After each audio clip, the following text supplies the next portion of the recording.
Esperamos que hayan disfrutado de esta pausa. Les invitamos a tomar asiento para continuar con nuestro programa. A continuación, nos adentramos en el tema central de esta conferencia, con el keynote Liderazgo y Gobernanzas de la Organización de las Artes de la Representación Clásica. Nos acompaña Guillermo Larraín, profesor asociado de la Facultad de Economía y Negocios de la Universidad de Chile, profesor adjunto de Sciences Po en París y socio fundador de Chile Capital Consultores. Recibámoslo con un aplauso.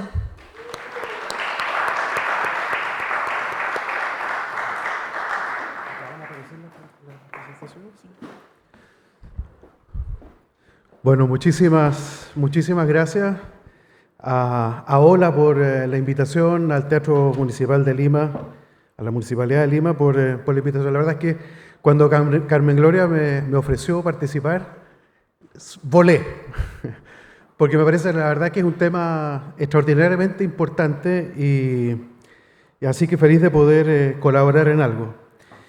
Déjenme plantearles el problema del cual voy a hablar de la siguiente manera. De alguna forma, la productividad, yo soy economista, así que voy a hablar en términos económicos, la productividad de las artes de representación tienen un problema, y el problema es que la productividad es muy baja. ¿Por qué es baja? Es baja, bueno, porque la 9ª Sinfonía de Beethoven tiene 70 minutos de duración aproximadamente y traten de hacerla más rápido. A ver cómo queda. Queda pésimo. La Flauta Mágica, 150 minutos incluyendo intermedios. Nabucco, 150 minutos incluyendo intermedios. No se puede hacer distinto. Si se hace distinto es otra obra y eventualmente se destruye la obra. Entonces el problema que tienen las artes de la representación es que, voy a ponerlo en términos bien brutales, es la misma productividad desde el siglo XVIII y sin embargo los salarios que hay que pagar son los del siglo XXI. En un contexto donde además hay una movilidad internacional de las grandes figuras, de los músicos, de los artistas, que hace que se compita por donde se paga más y hace que los salarios, en particular de las grandes estrellas, suban mucho más rápido que el salario local de las economías. Esto es lo que se llama el paradigma de Baumol y Bowen, del cual voy a hablar en un segundo. Entonces hay un fenómeno estructural en el mundo de las artes de la representación de búsqueda de financiamiento para obras que son estructuralmente cada vez más caras. Y eso es bastante inevitable que hacer y hay que tener mucha inteligencia y creatividad para poderlo manejar. A esto agreguémosles dos cosas adicionales, un poquito más coyunturales, si ustedes quieren, que tiene que ver con que los presupuestos fiscales que muchos de los teatros que están en OLA reciben están todos estresados por distintas razones. Y el mundo del arte, y en particular de este tipo de arte, es como un candidato ideal para recortarle el presupuesto. ¿No? Es perfecto. Por lo tanto, hay una amenaza para el recorte de presupuesto a este público que tenemos acá, que es muy importante. Y por último, hay una cosa que también es un poco más lenta, pero que está pasando, y es que los mecenas privados también envejecen uno y aparecen los nuevos con otros valores, con otros intereses, y eventualmente también hay una medida. Entonces lo que yo les quiero hablar hoy día es los desafíos del gobierno corporativo en las artes vivas desde la perspectiva de cómo se podrían diversificar las fuentes de financiamiento para este sector tan importante como el que ustedes representan. Y para eso voy a utilizar la figura del director de orquesta, que es el que tiene que organizar algo, que tiene que pasar y que tiene que sonar bien. Y ese director de orquesta es el propósito de la organización de artes vivas que estemos hablando. Entonces, este liderazgo al cual nos invita este panel es un liderazgo que no es un atributo personal. Uno tiende a pensar en liderazgo como una persona que es líder y que por lo tanto puede hacer algo. Yo quiero decir que el liderazgo es el resultado de un buen proceso de gobierno corporativo. No es otra cosa que eso. Y el punto de partida de ese buen proceso de gobierno corporativo, en particular en el contexto por el cual hablé, donde hay que diversificar fuentes de financiamiento más allá de los recursos estatales y más allá de los mecenazgos tradicionales, pasa por entender dónde está situada tu organización en la sociedad. Y entenderlo no implica, es un acto complejo de diálogo con muchos actores que te ayudan a ti mismo a entender qué eres y hasta dónde puedes llegar en la expansión de lo que tú haces. Otra forma de ponerlo es decir, ¿qué parte del interés público nos corresponde promover? ¿Ah? Es una pregunta que hay que hacerse que va cambiando. Estas dos cosas cambian a través del tiempo y que me parece que son bien importantes de hacer. Entonces, el rol crucial que yo les quiero plantear es que el propósito ayuda a todo esto. ¿Ah? Entender un buen propósito, tener un buen propósito claro, definido, maduro, legitimado, tal como lo decimos ahí en el número 3, es crucial para que esto pueda tener, para que tenga éxito. Entonces, el propósito va a ser el director de orquesta de esta búsqueda de nuevas fuentes de financiamiento y eso va a ser importante. Entonces, acá lo planteo de alguna forma, bueno, no se ve mucho, disculpen, ¿no? Pero hay que todos creemos que tenemos un propósito. Yo estuve buscando en los teatros, en algunos de los teatros que están representados acá, y me parece que el único que tiene un propósito explícito con esa palabra es el Teatro Mayor Santo Domingo en Bogotá. El resto de los teatros como que se aproximan a un propósito, pero de manera indirecta y más bien diciendo qué es lo que somos. Somos un teatro de excelencia, somos un teatro, pero no en realidad cuál es nuestra misión en la sociedad y en qué lugar estamos situados. Entonces creo que hay que trabajar en el propósito, hay que descubrirlo para que corresponda con lo que somos realmente hoy, porque es muy importante el tiempo, lo que somos hoy y lo que podemos ser en el futuro.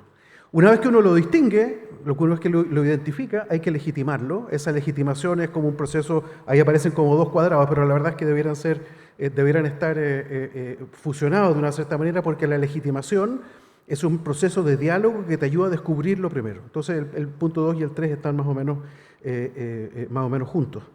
Y este propósito no es declarativo, no puede ser declarativo. No cuesta nada hacer un propósito declarativo bonito y que todo el mundo diga, mira qué interesante. Tenemos que hacer un propósito respaldado por cosas. Y esas cosas vamos a discutir que es básicamente asignación de presupuesto y programación.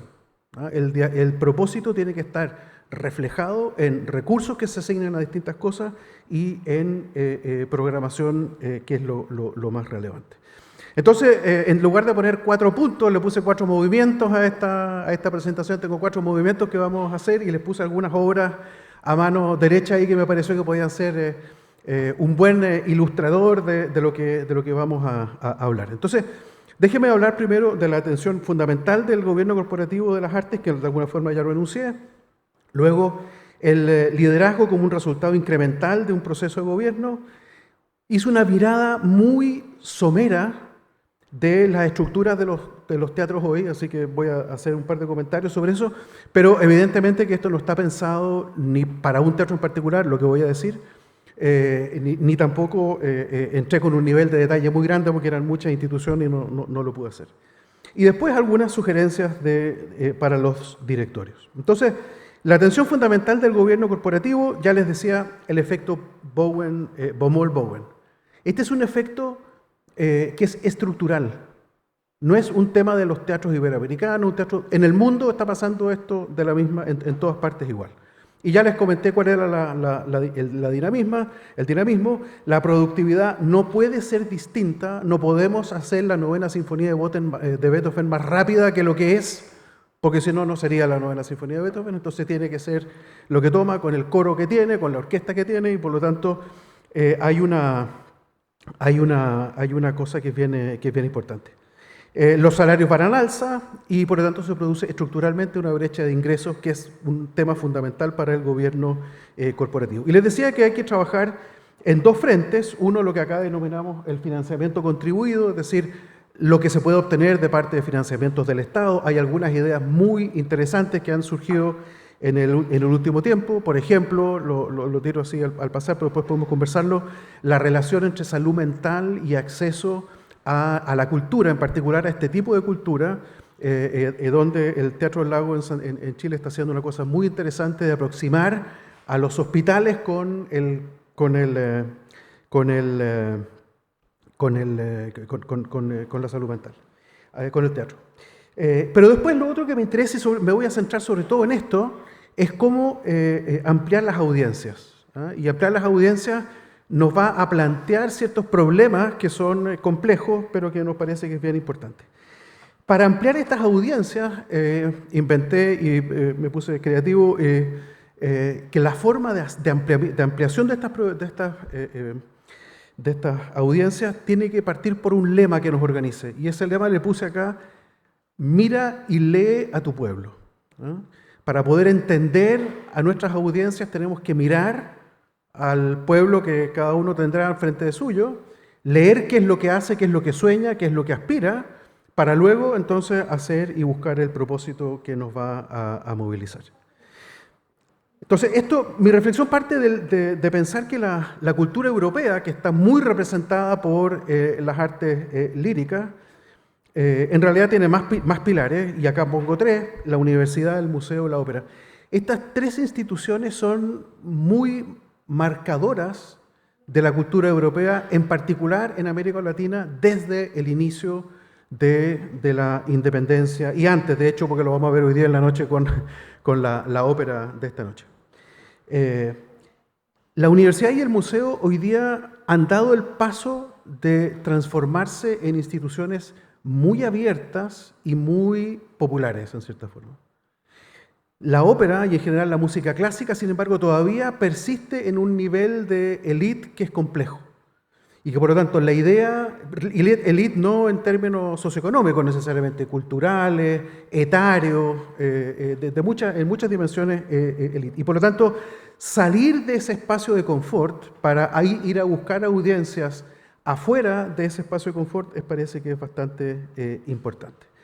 Entonces, esta forma de distinción tiene que buscar una legitimación constante y por lo tanto tenemos que pensarlo yo diría como en 3 capítulos. 1, ¿quiénes son nuestro público fiel que tenemos que seguir contando con ellos? Es un público que ha estado siempre con las artes líricas y con el cual hay que seguir manteniendo una relación, un diálogo, una permanencia en el contacto con ellos. Pero luego, esta parte es trivial, ustedes la conocen bien, así que no me voy a meter, pero me parece que hay 2 otras dimensiones que son importantes. La primera es quiénes están afuera del ámbito de acción de los teatros líricos. Han quedado afuera porque inicialmente estos teatros, como lo vamos a ver enseguida, eran bastante marcadamente elitistas, si ustedes quieren, en el ámbito socioeconómico, pero entonces hay gente que quedó afuera en la fundación de esto. Entonces, ¿cómo podemos armar espacios para que las audiencias puedan expandirse también en esas áreas?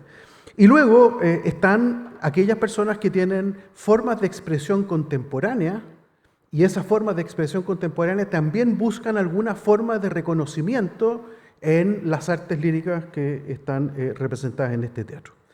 ¿Puede el directorio hacer algo en esta materia? Es una pregunta que hay que hacerse. Yo no tengo la respuesta. Creo que cada directorio tiene que planteárselo. En algunos casos se podrá, en otros casos no.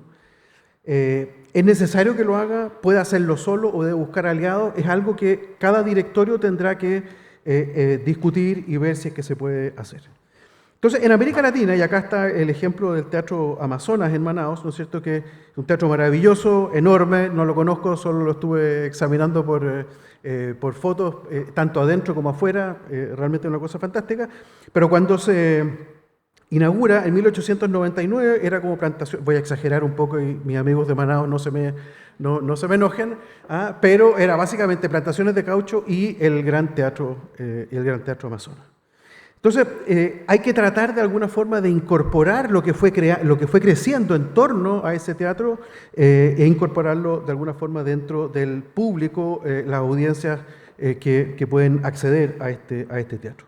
En un contexto donde hay gran riqueza musical de las culturas mestizas latinoamericanas, en todas partes, gran riqueza, algunas de ellas tienen alguna forma de alguna forma de expresión dentro de las propias programaciones, pero no siempre.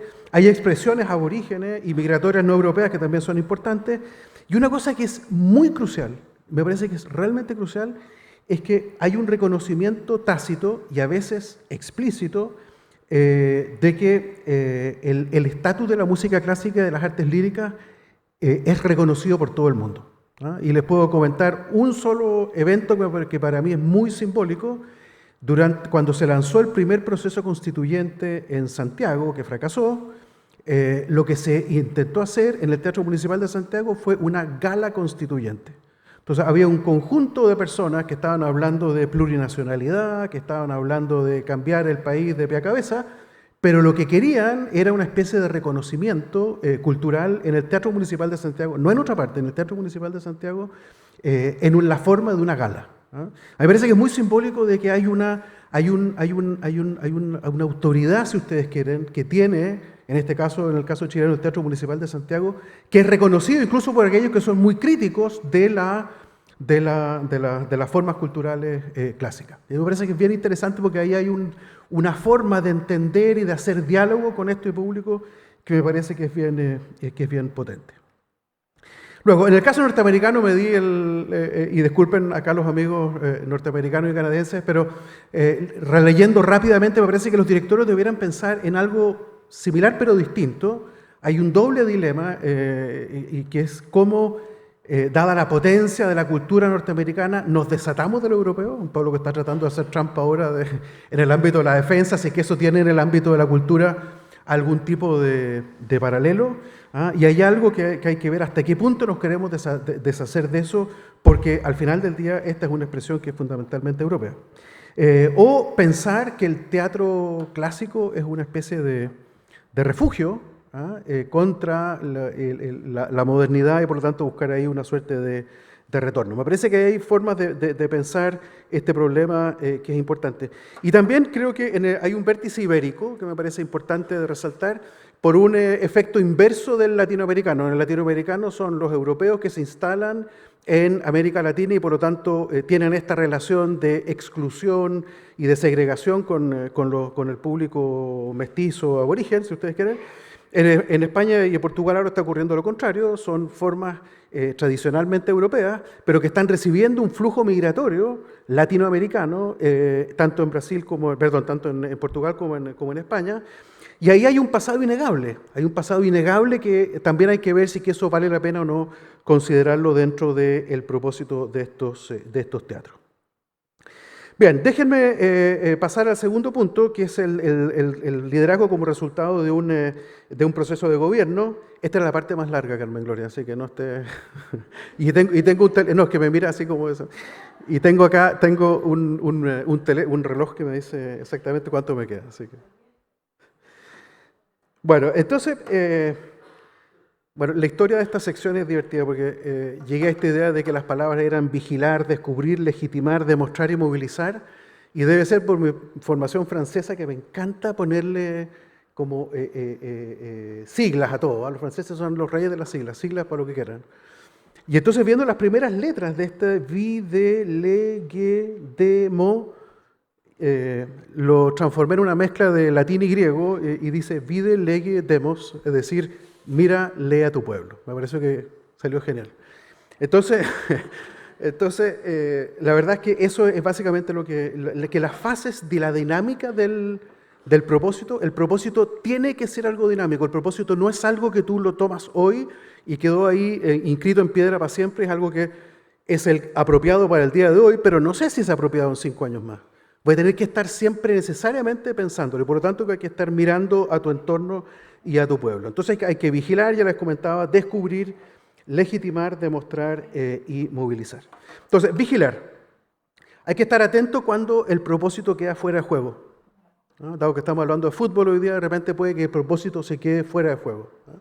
Y entonces tenemos que hacer algo. El jugador, si se queda ahí donde está, fuera de juego, le van a pasar la pelota y no va a hacer el gol. Necesitamos retroceder en el caso del fútbol, en el caso de las artes, avanzar, yo diría más bien, avanzar hacia descubrir exactamente cuál es el propósito. Hay una obsolescencia del propósito que hay que identificarla antes que llegue la crisis. O Si nos quedamos demasiado tarde, bueno, no vamos a tener el financiamiento que andamos todos buscando.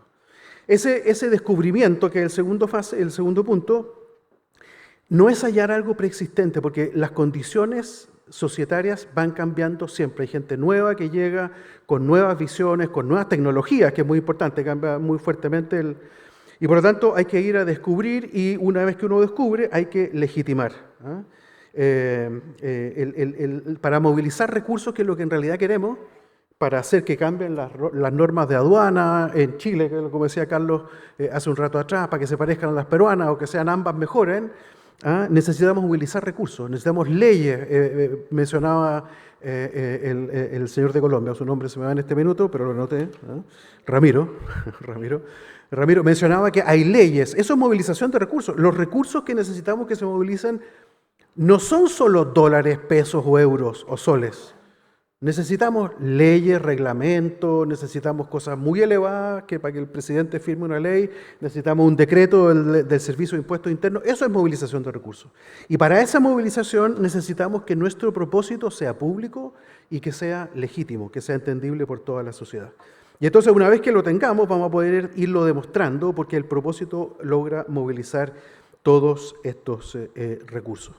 Y el propósito se materializa en la temporada, la programación y el presupuesto. O sea, si pensamos que el propósito es simplemente una declaración linda que va a tener una nota de prensa, estamos mal. Eso no va a funcionar. Necesitamos que el propósito sea algo que se encarne en cosas concretas, reales. Y eso es programación y eso es presupuesto. Bien, los teatros y sus estructuras hoy, revisé los teatros que están acá. Y lo hice, por supuesto, como buen ciudadano del siglo XXI, usando inteligencia artificial, porque si no, no daba el tiempo.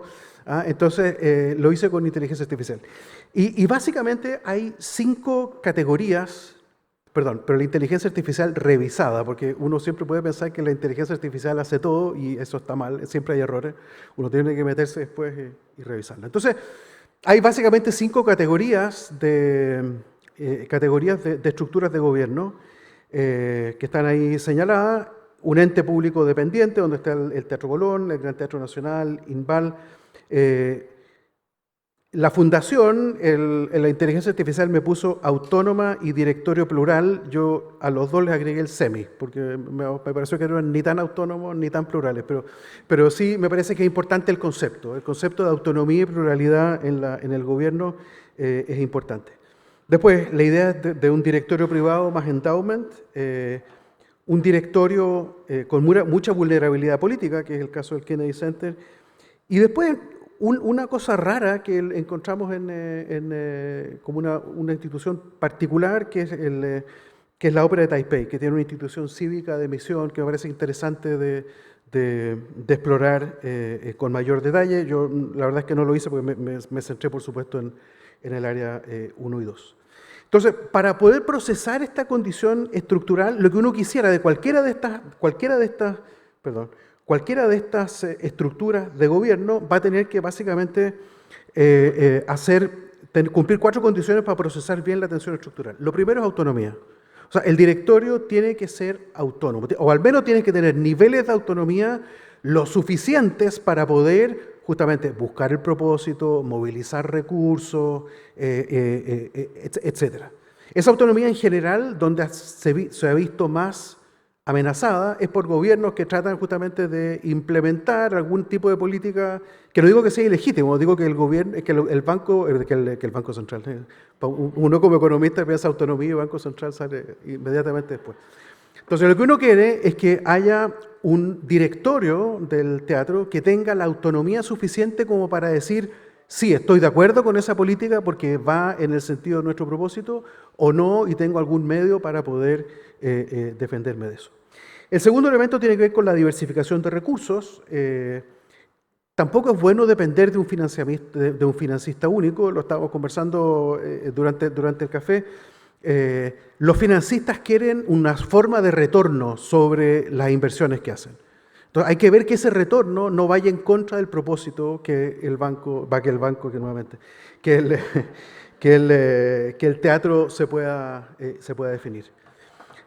Alguna forma de pluralidad en la representación, que puede ser directamente a nivel del directorio, en algunos casos puede ser a través de la formación de un consejo asesor, puede ser por distintas vías, que se mejore la capacidad del teatro de absorber lo que está en la sociedad. Necesitamos que el teatro absorba en la sociedad para que lo digiera y luego lo transforme en programación, recursos.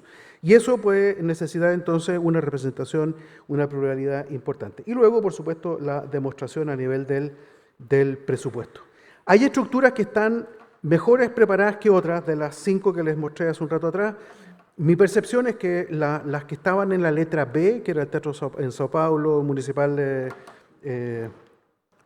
Santiago, el Teatro Real en Madrid, se acercan bastante a eso, en particular el Teatro Real. Pareciera que está como está en la mejor condición institucional para esto. Las entidades que dependen de un ente público que estaban en la categoría A es un poco más riesgosa, ¿no? Y efectivamente ahí puede ocurrir.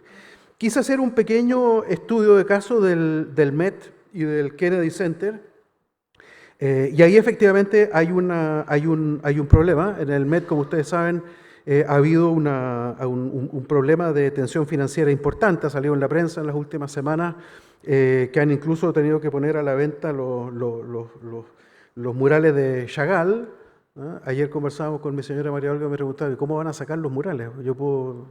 Es difícil, ¿eh? Se puede, porque lo han hecho uno va al British Museum y lo que ve que hay muchas murales, frescos y obras que se han traído de otras partes que están ahí, así que se puede, pero es caro. Pero llegar a ese punto es algo que no quisiéramos. Ninguno de nosotros quisiéramos que a nuestros teatros se les saquen de las cúpulas los frescos maravillosos que hay en muchos de ellos, ¿no? Entonces es complicado, la captura por el donante y esta idea de andar buscando siempre esa forma de financiamiento es compleja. Y por el lado del Kennedy Center hemos visto lo que ha pasado en el último tiempo con el intento de cambio de nombre, con el intento de cambio también de supuesta tendencia ideológica que habría tenido el Kennedy Center, que lo hace particularmente complejo. Entonces, la idea esta de buscar autonomía, diversificación, representación plural, es muy importante porque en algún minuto nos va a pasar a algunos de nuestros teatros que vamos a tener un gobierno que piensa muy distinto de nosotros. Eso va a pasar.